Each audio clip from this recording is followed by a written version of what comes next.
What graphic designing is, how it works and why do we need it. और इस class के अंदर हम पढ़ने जा रहे हैं needed skills to be a pro designer. Pro designer होने के लिए हमारे पास क्या क्या स्किल्स होनी चाहिए, इसको मैंने 3 पॉइंट्स में डिवाइड किया है। 3 पॉइंट्स हैं जिसको होना हमारे लिए बहुत ज़रूरी है। अगर हम वो पॉइंट्स नहीं अचीव कर सक रहे और हम लोग वो चीज़ नहीं कर रहे तो भाई सीधी बात है कि आप ग्राफिक डिज़ाइनर बन के कोई ख़ास तीर नहीं मार लेंगे। मार्केट में ऑलरेडी बहुत सारे इस तरह के डिज़ाइनर मौजूद हैं जो ये स्किल्स नहीं रखते और सिर्फ फ़ोटोशॉप इलस्ट्रेटर सीख के आ जाते हैं काम करने के लिए, और फिर उनको प्रॉब्लम हो रही होती है। सेम विद द क्लाइंट को भी वो क्रिएटिव काम नहीं मिल पा रहा होता है। तो ये 3 पॉइंट्स मैंने निकाले हैं जो कि बहुत इंपॉर्टेंट है। ये अगर आपके पास होंगे, अगर आप इस पर अमल करेंगे तो फिर आप एक प्रो डिज़ाइनर कहलाएंगे। सही है। सबसे पहला पॉइंट इसमें आ जाता है क्रिएटिव थिंकिंग। आप कोई भी चीज़ बनाने जा रहे हैं तो आपकी जो थिंकिंग है उसके पीछे बिहाइंड कि आप क्यों बना रहे हैं, क्या रीज़न है, क्या उससे अचीव करने जाएंगे, वो क्रिएटिव होनी चाहिए।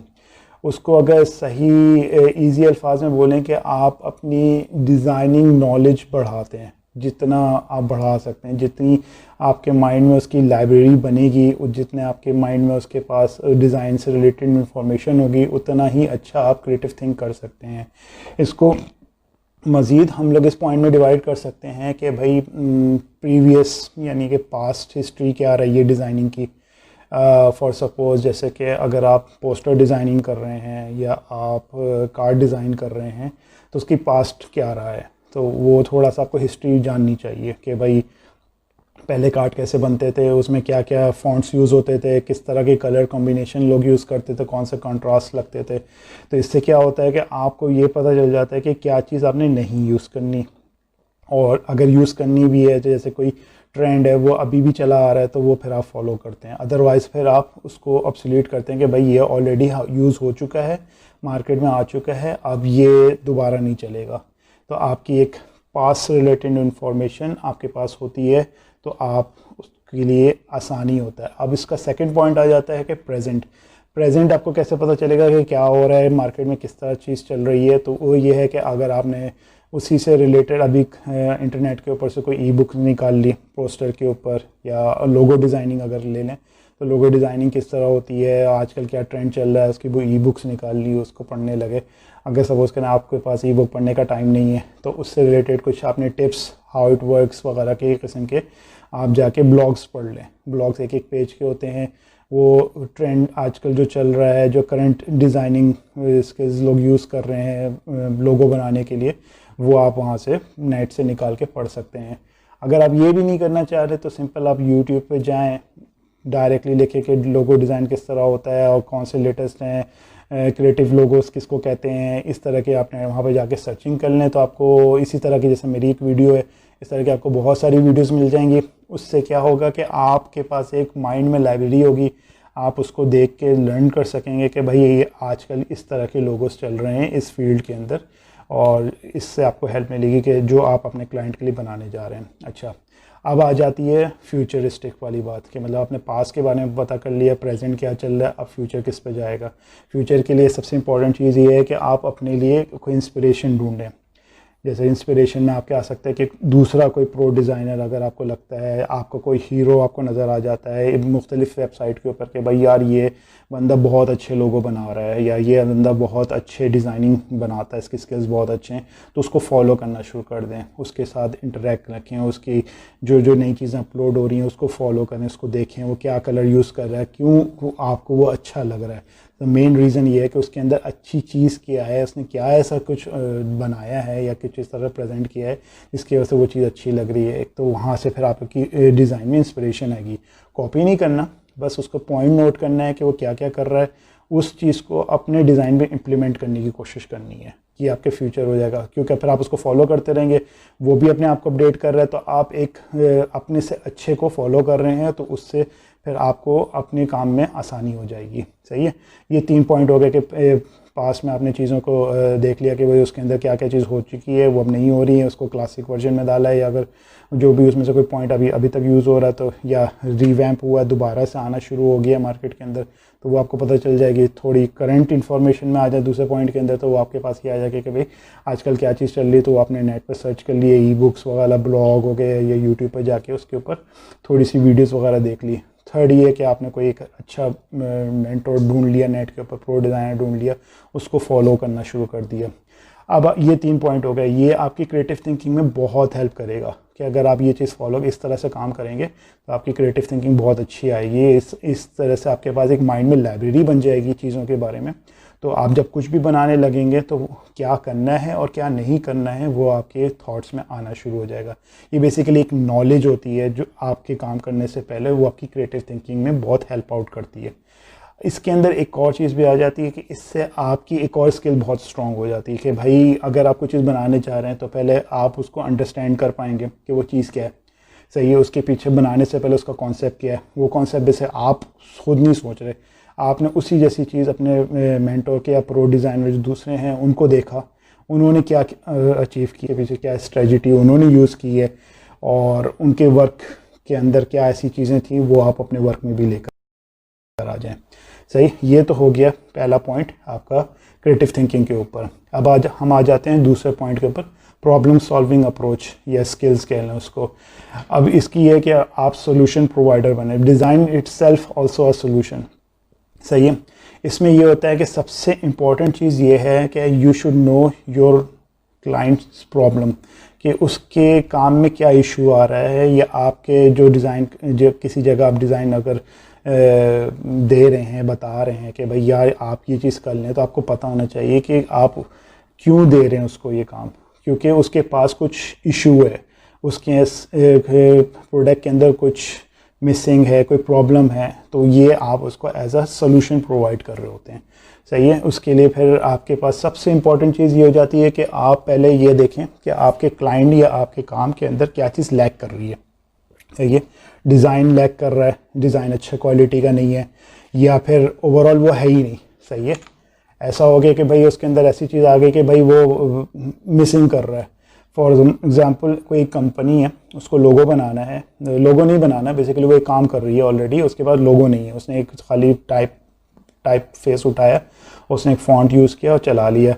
अब मार्केट में उसके तमाम कंपेटिटर के पास लोगोज़ हैं, उसके पास नहीं है। अब उसको रियलाइज़ ही नहीं हो पा रहा है कि मेरे पास क्या चीज़ मिसिंग है। तो फिर आप उसको बताते हैं कि भाई देखें आपके पास लोगो नहीं है, आपकी ब्रांड आइडेंटिटी नज़र नहीं आती किसी भी जगह पे, सिर्फ ये टेक्स्ट लिखा आता है, इसी वजह से इसके ऊपर ज़्यादा लोगों की अट्रैक्शन नहीं आती, आई कैची भी नहीं है। सही है, तो इसलिए कि आप लोगो बनाएं, ये आपने एक उसको सोल्यूशन प्रोवाइड किया। सही है, एक तो ये हो गया कि भाई आपको पता हो कि क्या चीज़ लैक कर रही है, क्या चीज़ मिसिंग है, क्या चीज़ एम्प्टी है। सेकंड चीज़ ये हो जाती है कि भाई फंक्शन प्रोवाइड कर रही है या नहीं कर रही है। अगर किसी ने कोई डिज़ाइन बनाया हुआ है और वो दिख भी रहा है, सब कुछ है, उसके ब्रांड आइडेंटिटी भी है, ब्रांडिंग भी हुई है, लेकिन वो आई कैची नहीं है, या वो गोल अचीव करके नहीं लेकर आ रहा जो रिक्वायर्ड है, तो भाई उसके अंदर कोई फंक्शन रिलेटेड कोई इशू है। अब फॉर एग्जांपल उसने कोई ऐसी चीज़ बना ली कि भाई उसकी इंडस्ट्री को वो रिप्रेजेंट ही नहीं कर रही। सही है, वो देखने में बहुत अच्छी है लेकिन फंक्शनल नहीं है, क्योंकि वो रिप्रेजेंट नहीं कर रही, तो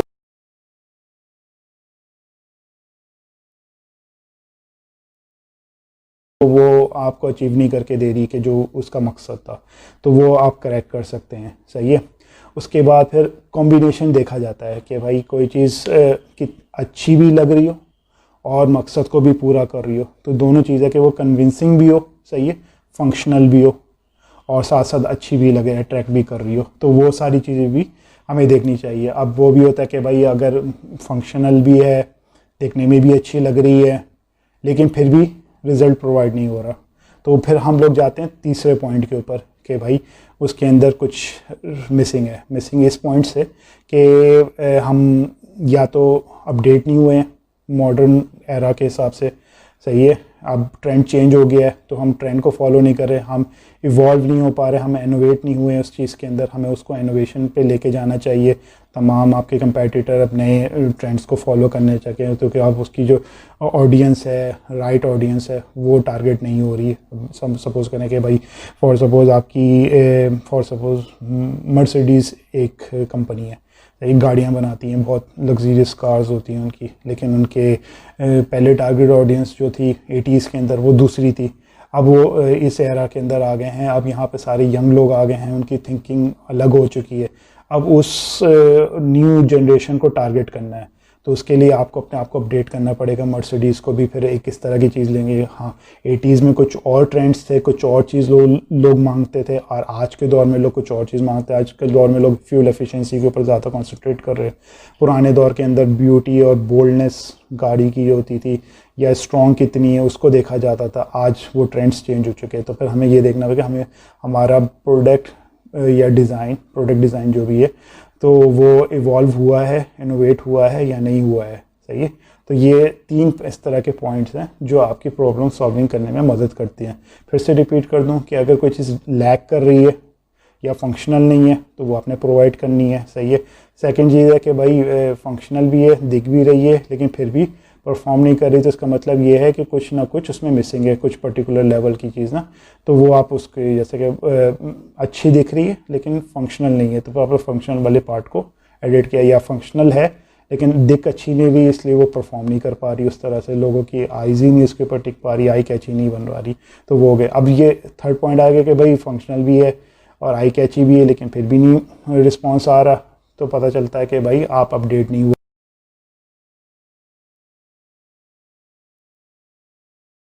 या आपको इवॉल्व भी होना पड़ेगा नए लोगों के साथ, न्यू टारगेट ऑडियंस के साथ, कि भाई अब लोगों के पास ट्रेंड ये चल रहा है। ये हो गया हमारा सेकंड पॉइंट जो कि प्रॉब्लम सॉल्विंग का हो गया, ये सोल्यूशन प्रोवाइडर। सही है। थर्ड पॉइंट हो गया ऑलवेज रेडी टू इम्प्रूव और इवॉल्व। ये भी बेसिकली हमारा जो प्रॉब्लम सॉल्विंग में थर्ड पॉइंट था उसी से रिलेटेड ही है। इसमें ये आ जाता है कि भाई आप अपने बारे में, आपकी अभी तो हम लोग सिर्फ क्लाइंट के बारे में डिस्कस कर रहे थे, आप डिज़ाइनर सेल्फ के अंदर अगर आ जाते हैं तो भाई आप हर अपने काम के ऊपर एक फीडबैक ज़रूर लें। ये पहला पॉइंट आ गया कि भाई आपके काम जो भी आप कर रहे हैं, तो आपकी फील्ड से रिलेटेड जितने भी लोग हैं, आपके हीरोज़ हो गए, जैसे वही प्रो डिज़ाइनर जिसको आपको फॉलो कर रहे हैं, तो उससे आप फीडबैक ले लें। अब जो इस फील्ड को अपने फैमिली मेम्बर से या फ्रेंड से ना लें जो कि इस फील्ड के नहीं है, तो उनको तो वो तो कहेंगे भाई अच्छी चीज़ आपने बनाई है, या वो कहते हैं बुरी चीज़ है, तो वो मायने नहीं रखता। मायने कौन सा बात रखती है कि भाई उसी फील्ड का बंदा हो, प्रो डिज़ाइनर हो या बहुत ही अच्छा उस फील्ड से रिलेटेड हो, तो उसका जो रिस्पांस आएगा, उसके ऊपर जो फीडबैक आएगा, वो आपके लिए इम्प्रूवमेंट का ज़रिया बन सकता है। क्रिटिक्स भी आ सकते हैं कि भैया ये इतना आपने ख़राब बनाया ये वो, तो उसके अंदर से पॉजिटिवनेस वाली चीज़ आप निकालें और उससे अपने आप को इम्प्रूव करने की कोशिश करें।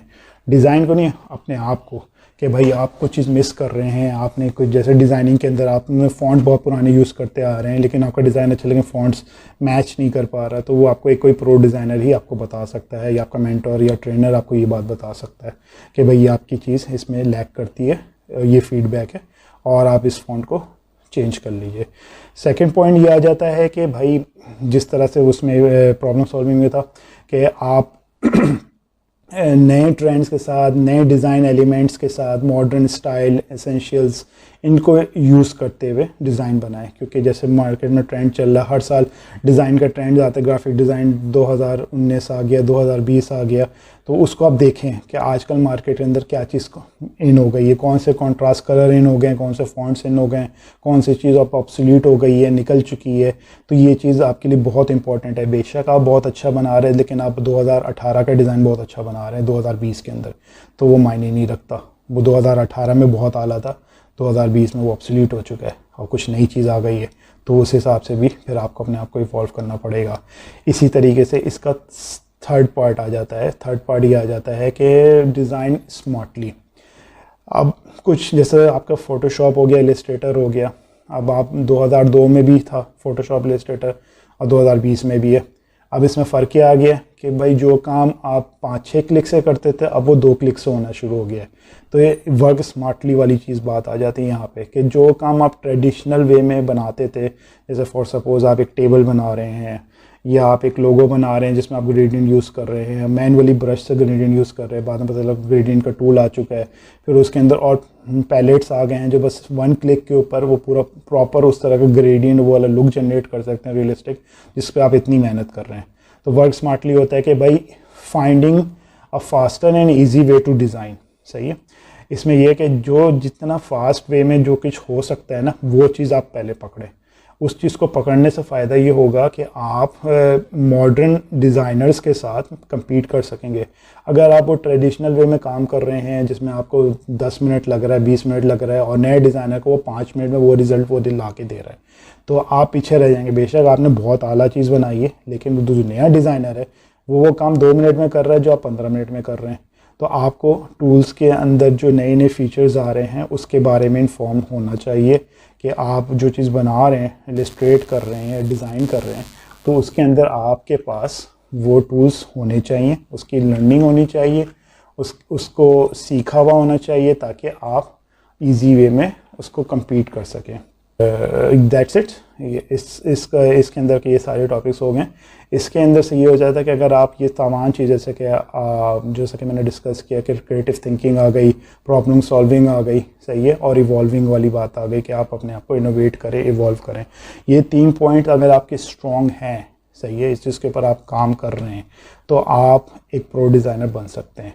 अगर आप ये नहीं कर रहे तो आप प्रो डिज़ाइनर नहीं बन सकते। ये चीज़ आपके लिए ज़रूरी है।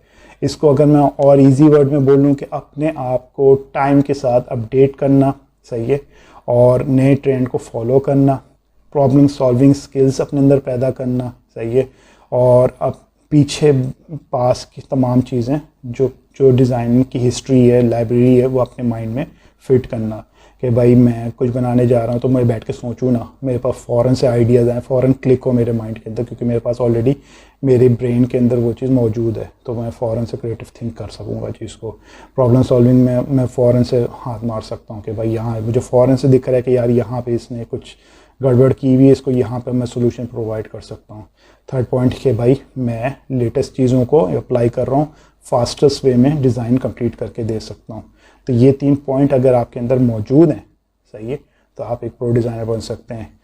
अब इस टॉपिक से हट के एक बात करना चाहूँगा मैं कि अगर आप कोई भी कोर्स, बेसिकली आप यहाँ इसीलिए आए हैं कि आप टूल सीख सकें, तो टूल सीखने से पहले आपके अंदर ये स्किल्स होनी चाहिए या इस चीज़ को करने की कैपेबिलिटी होनी चाहिए।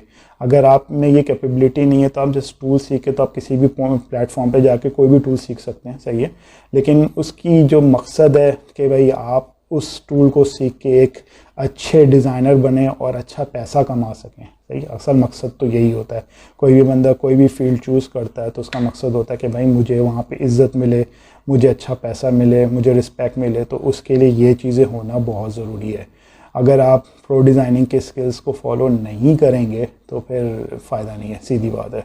मैं आपको ख़ुद बता रहा हूँ कि ये चीज़ अगर आप नहीं करेंगे तो इट्स नॉट गना वर्क, सही है। तो आपके लिए ये सब चीज़ बहुत इंपॉर्टेंट है। क्रिएटिव थिंकिंग तो बहुत इंपॉर्टेंट है, इसलिए बहुत सारी जगह लोग बोलते हैं कि भाई डिज़ाइनर हो तो क्रिएटिव होना चाहिए, क्रिएटिव डिज़ाइनर नहीं है तो हम नहीं इसको हायर कर रहे, क्योंकि नॉर्मल डिज़ाइनर तो आपको 10 मिल जाएंगे, जिसको टूल चलाना आता है उसको बोले भाई लोगो बनाओ, वो कहीं से भी उठाएगा, चिपकाएगा, आपको दे देगा, तो वो क्रिएटिव नहीं होता। उसके पास अगर माइंड में चीज़ है और वो उस चीज़ से सोच के, उसके पास एक्सपीरियंस है, उसके पास हिस्ट्री है डिज़ाइन के बारे में, तो वो कुछ डिफरेंट बना सकता है, ट्रेंड को फॉलो कर रहा है। ये सारी चीज़ें एक प्रो डिज़ाइनर के अंदर ज़रूर होती है, सही है। वो उसको उसका काम बता रहा होता है कि ये इसने पीछे से बहुत मेहनत की है, इसने एक्सपीरियंस हासिल किया है और उसके बाद ही कोई चीज़ प्रोड्यूस करके लेकर आया है। यानी कि इनडायरेक्टली आप ये बोल रहे हैं कि अगर कोई आपसे आपकी डिज़ाइन के बारे में पूछना शुरू कर देगा कि भाई इसके ऊपर तुम मुझे 10 मिनट की ब्रीफ दो, तो आप नहीं दे पाओगे क्योंकि आपको पता ही नहीं होगा। आपने किसी का छापा हुआ है, आपने कॉपी मारी हुई है, आपने जस्ट टूल यूज़ किया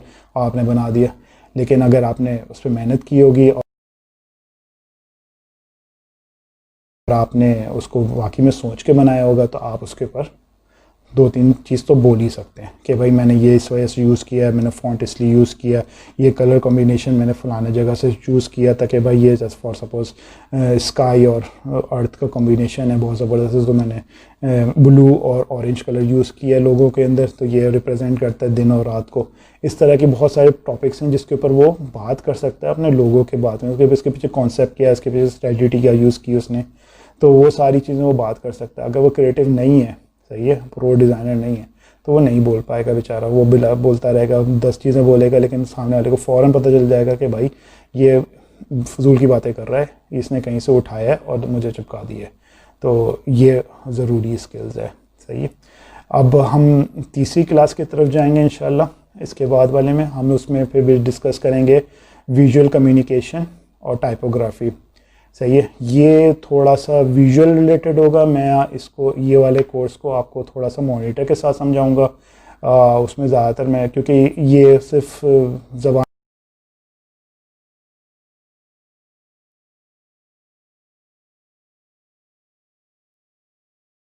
आपको नहीं समझ आएगी जब तक आप विजुअली इसको देखेंगे नहीं, क्योंकि विजुअल से रिलेटेड ही बात है टाइपोग्राफी से